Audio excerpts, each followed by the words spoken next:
So, magandang gabi po. Ayan, for today's video, for today's vlog, for today, a day in my life as a Subana na pumunta sa Zamboanga para magkaanak ng isa. Charot. Ayan, nagluluto po ako ng ng pansit. Yung pansit na yan ay galing yan sa Malaysia, yung mga pansit ng Malaysia, udang ang pangalan nila diyan. Tapos ilayan ko ng string beans. Ayan yung anak ko, gutom na daw siya, gutom na gutom umuwi dahil walang sinaing kami. Naghihintay pa kasi kami ng bigas ni Chris na dumating yung bigas niya galing sa pamamasada niya. So, nakagabi na ako nakasaing. So, yung anak ko umuwi ng 4 o'clock, gutom na gutom. So, sa kapitbahay na naman siya nanghingi. At yung palang yung lalagyan ng mga baso at plato ko, yun, akala ko yan, nag-order ang kapatid ko niyan, akala ko sa kanya. Kasi siya man ang nag-order sa TikTok. Akala ko siya ang magbabayad. Yun ang problema ako, pag babayaran niya, yung gamit niyang pera sa pag-aaral niya, baka yun pala, ako pa rin ang magbabayad niyan. In-order niya yan kasi ayaw na ayaw niya yung mga lagayan ko ng plato kasi ang lumang-luma na daw at hindi magandang tingnan. So yan ang nag-order siya para lang ako, makabayad ako. Mabuti ng time na yun na in-order niya yan ay may pera pa talaga akong naiwan. Yun, kaya yung iba din yan, hindi ko din talaga yung pera. Yun, nangungutang ako talaga niyan para mabayaran ko din yan.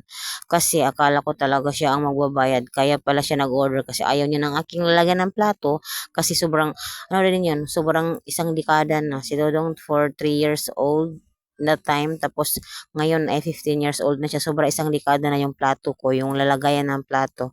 So, ayan siya. So, yun, naging bago talaga. Pero, ayun, nangutang pa talaga ako dyan para mabayaran ko yan.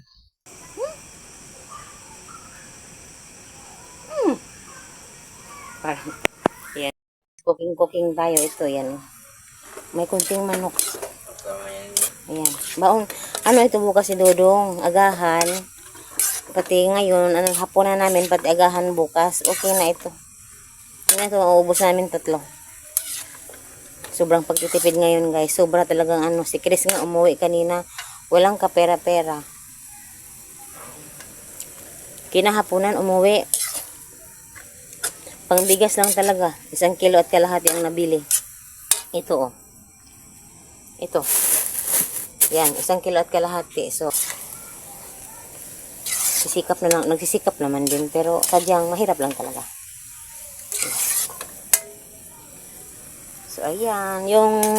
Ito yan, oh. String beans, balatong, or sitaw. Yan.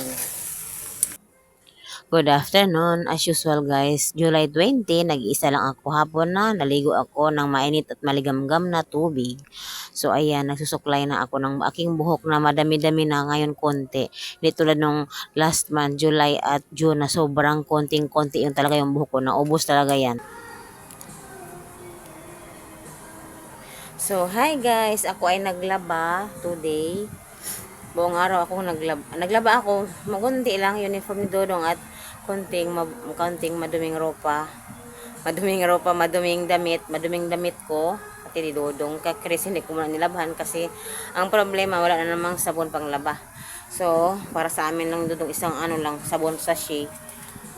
So, ayan, mamaya ulit. Ayan, chika tayo. Ano pa ngayon? It's 3 o'clock.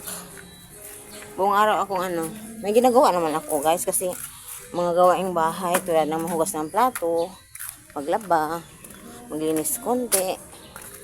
Yun. So ngayon andito ako sa duyan. Katapat ko ito Yan, basakan. Yan ang katapat ko, basakan. So ganyan ang view ko. Sobrang mainit ngayong hapon pero kaninang umaga hanggang 1 o'clock ay sobrang makulimlim. So, may share pa lang ako. Kung may makarelate nito or meron ding wala kasi hindi naman lahat tayo ipare-pareho. So, tulad kong introvert. Introvert naman talaga ako kasi hindi ako mahilig lumabas. At yung mga palpitation natin, andyan pa din. Hindi naman talaga siya nawawala. Nandyan lang siya.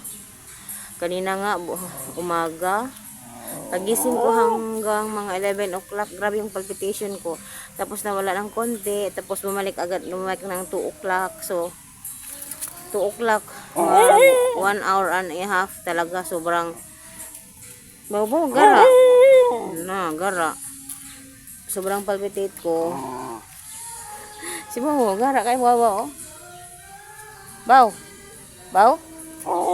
Ay. Paano, sobrang palpitate ko to. Baw.